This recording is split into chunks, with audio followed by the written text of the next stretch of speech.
Hey everybody, it's Hein here. Today I'm going to show you how to change a stop-start button on a F30 BMW 3 Series. As you can see, that button has seen better days. So I don't know what's caused that. Maybe the pH level of the previous owner, their sweat may have reacted badly with whatever they used to paint the button, or it could be the type of cream that they used. Can be one of many factors. But needless to say that that button is not in great shape. Now the rest of the car is very clean. There are no scratches anywhere in the interior. The seats are in wonderful condition. The car's done relatively low miles. I mean, this F30 3 Series really is in good condition. But that is a sore finger, if I can put it like that.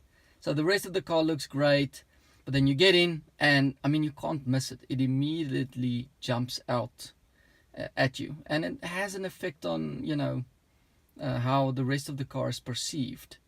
So I went ahead and I bought myself a good condition used button.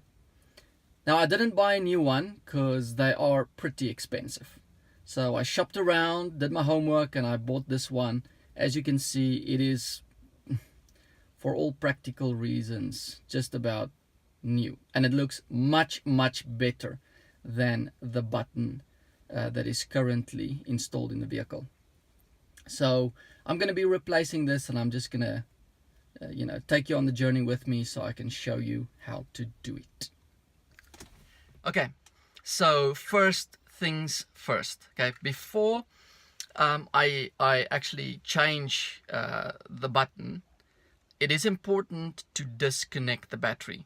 Now, I don't want anything to happen to the electronics of this vehicle. It'll be an unnecessary expense if anything goes wrong.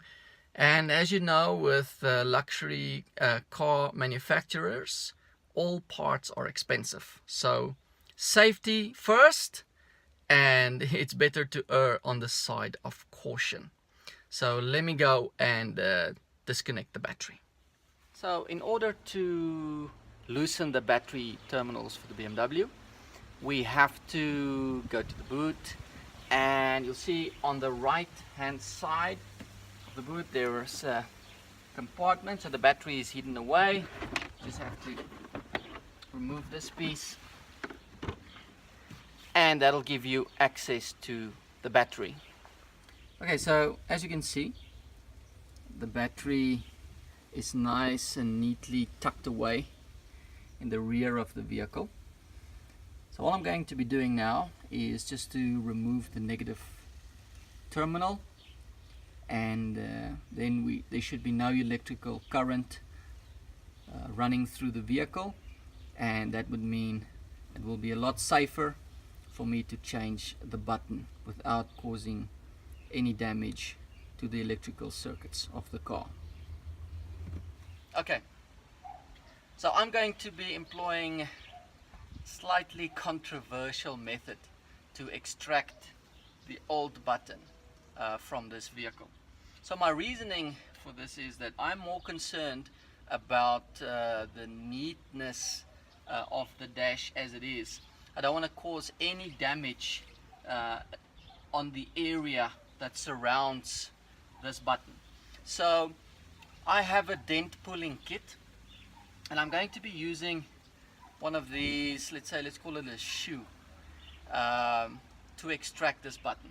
Now if you look at the new button, you will see that there are 3 clips that holds this button in place. Now 2 are at the bottom and 1 is at the top. Now if I were to use a prying tool, that would mean that I'd have to get in to the side of this silver lining, and I'd have to then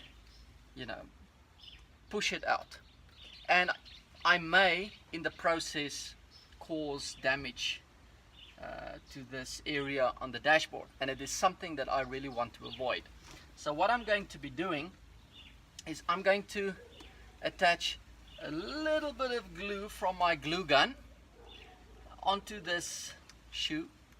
I don't know if you call it a shoe, but I'm calling it a shoe. I'm going to put a little bit of glue on this.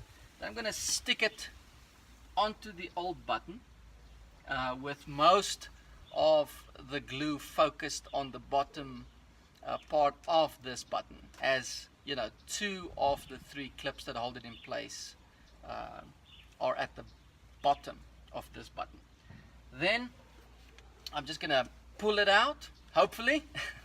Just gonna pull it out, unplug the button, plug the new one in, put it back into the dashboard, then obviously reconnect the battery, and after that everything should work fine. So I've got my little purple shoe, got my glue gun,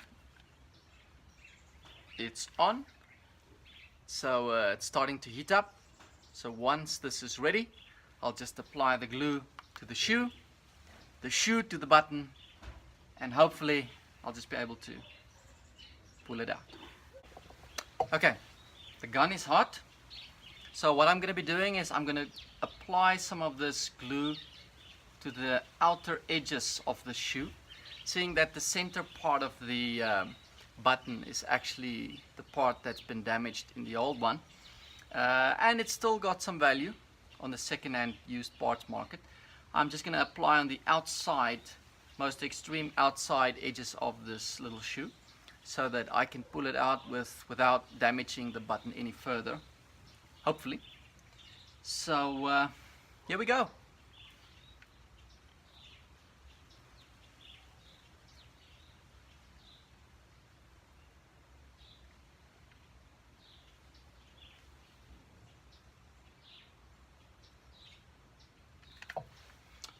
Right, let's go apply it to the button. As I said, I put some of the glue on the most outer parts of this little shoe, and I'm gonna just apply it to the button.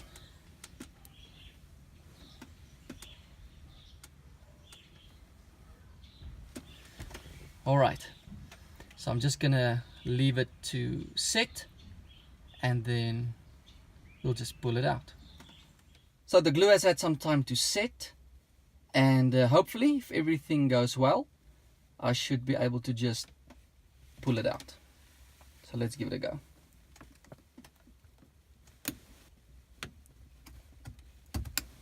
There we go. And the button has been successfully removed.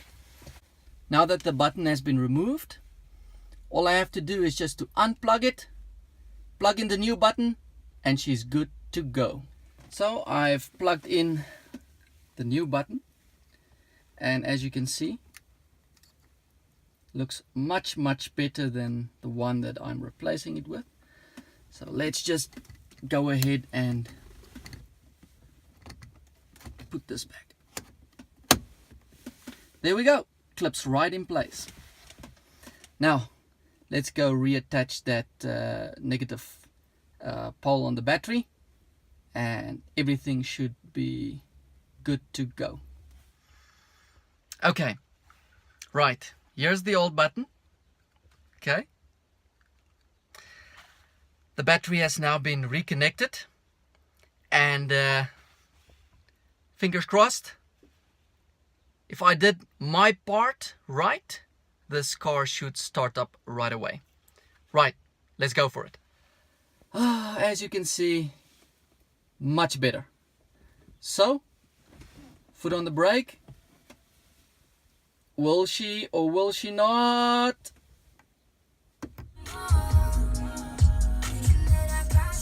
And there we go. All I gotta do now, apart from turning down the volume, is obviously just to reset the clock. As you can see, it's requiring me to set the time and date, but that's normally what happens when you disconnect the battery. But as far as the start stop button goes, looks great, doesn't it? And it works like a charm. Okay, as I said, this button still has some value in the used parts market. So I'm gonna pull on the shoe again, and it should actually make this round button on the inside come out. So let's give it a pull. Okay, there you go.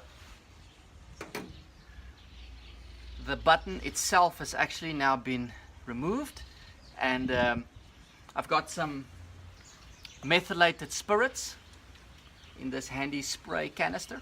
So I'm just going to be spraying some of this onto the area. Phew. Should actually be wearing some safety glasses. My bad. Okay. So it should actually now come off. There you go. The glue is off, and here we have the button. So all I got to do now, I see some of these repair kits that are on the market for these buttons. So I think that'll actually be a nice video, how to repair this stop-start button itself. So it's out. Thanks for watching this episode. If you like the video, if you like what you saw, please subscribe, hit the like button and leave a comment. Anyway, that's me, Heinz Strauss, signing out, saying have a blessed day.